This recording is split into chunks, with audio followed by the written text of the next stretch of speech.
Kemenangan hari ini dimulai dari sekarang. Selamat mendengar di siaran Nutrisi Rohani. Halo para pendengar dan teman-teman Indonesia, selamat mendengar di Nutrisi Rohani.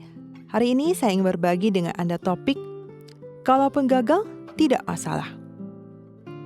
Wu Meijun, mantan CEO KFC Taiwan, di mana dia bergabung dengan KFC pada usia 36 tahun dan dipromosikan menjadi CEO setahun kemudian. Namun, hal itu merupakan tantangan besar bagi Wu Meijun yang belum pernah mengelola industri catering. Belakangan, ia mulai menggoyahkan posisi kepemimpinannya dalam serangkaian keputusan yang salah dan banyak keraguan tentang dirinya di kalangan karyawan. Ini membuatnya semakin ragu dan menjadi kurang percaya diri. Pada tahun 2006, Wu Meijun dipecat dari KFC tanpa peringatan. Wu Meijun yang selama ini perjalanan karirnya selalu berjalan dengan mulus, mendapatkan kegagalan kali ini menjadi pukulan yang sangat besar. Sangat membuat dia kecewa dan menderita, menyalahkan dirinya sendiri dan merasa sangat frustasi. Pada hari-hari ketika segalanya menjadi nol, Wu Meijun menyadari dalam imannya bahwa Tuhan ingin mengajarinya belas kasih. Dulu, dia tidak tahu perasaan gagal. Melalui pengalaman ini, ia mulai memiliki empati. Ia yang awalnya memiliki hubungan yang buruk dengan suaminya, mulai membantu suaminya dalam memulai bisnis. Hasilnya, hubungan antara dia dan suaminya mulai membaik. Hal ini membuat dirinya yang terbiasa bekerja di perusahaan besar, belajar bagaimana menemukan cara untuk menciptakan kinerja ketika sumber daya terbatas.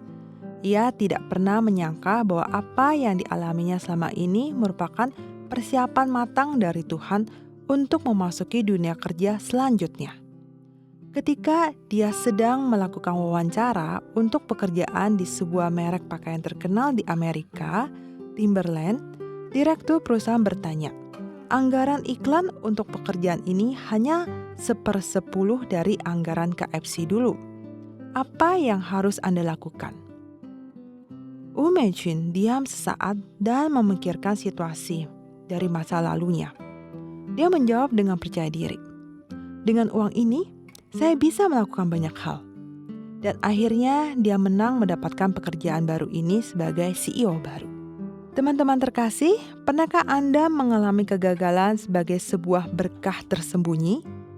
Wu Meijun dalam cerita ini, karena pengalaman gagalnya di KFC, dia benar-benar kembali ke titik nol dan belajar berempati. Hubungan suami istri yang semula tegang pun berubah menjadi lebih baik dalam 5 bulan terakhir.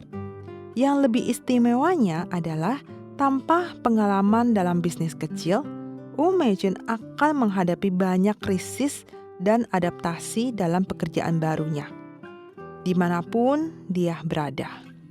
Tampaknya bencana ini kini menjadi berkah yang tidak pernah dia bayangkan.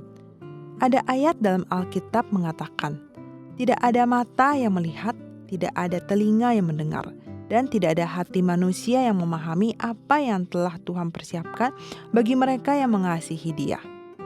Tuhan mempunyai rencana dan persiapan untuk hidup kita, dan ini adalah persiapan yang luar biasa, kaya dan indah. Ini begitu besar dan kaya sehingga mata Anda tidak pernah melihatnya dan hati Anda tidak pernah memikirkannya. Teman-teman terkasih, apapun yang kamu alami saat ini, Tuhan telah menyiapkan hidup yang sangat berkelimpahan untukmu. Seperti halnya Wu Meijun dalam cerita, setelah karirnya gagal, ia merasa lemah dan kecewa. Namun hal ini sama sekali tidak mempengaruhi pandangan Tuhan terhadap dirinya. Dalam proses kebangkitannya kembali, Tuhan menggunakan segala macam orang dan cara untuk membentuk dan memupuknya. Apa yang Tuhan persiapkan untuknya bukan hanya karir yang lebih cocok, tetapi juga memperbaiki pernikahannya, memberinya hati yang memahami kasih sayang dan memberkati orang lain. Hari ini, mulailah percaya bahwa hidupmu adalah persiapan yang indah. Karena Tuhan akan memimpin Anda untuk menerobos segala keterbatasan masa lalu dan memberi Anda masa depan yang bagus. Lebih baik dari apa yang Anda alami, minta dan bayangkan. Menyanyikanlah mazmur bagi Tuhan, hai orang-orang yang dikasihinya, dan mempersembahkanlah syukur kepada namanya yang kudus. Mazmur 30 ayat 6. Setiap episode 5 menit, mari mengisi kembali energi positif untuk diri sendiri. Nutrisi Rohani adalah acara yang dibuat oleh Gereja Kristen Brand of Life Sakhaina Taiwan, yang disiarkan setiap minggu di saluran YouTube versi Indonesia. Disiarkan kepada Anda yang sibuk dalam kehidupan sehari-hari, supaya bisa mendapatkan dukungan spiritual untuk pulihkan semangat Anda. Anda juga bisa berbagi saluran YouTube kepada teman dan keluarga Anda, sehingga mereka juga bisa mendengarkannya. Untuk mendengar lebih banyak topik-topik yang menarik, silakan cari Nutrisi Rohani di saluran YouTube, dan Anda juga dapat meninggalkan pesan kepada kami di bagian komentar, sehingga kami bisa saling berdiskusi dan memberi dukungan dan kekuatan positif. Kalau Anda merasa video ini bermanfaat buat Anda, jangan lupa klik like dan tekan tombol lonceng untuk subscribe acara ini. Terima kasih dan sampai jumpa.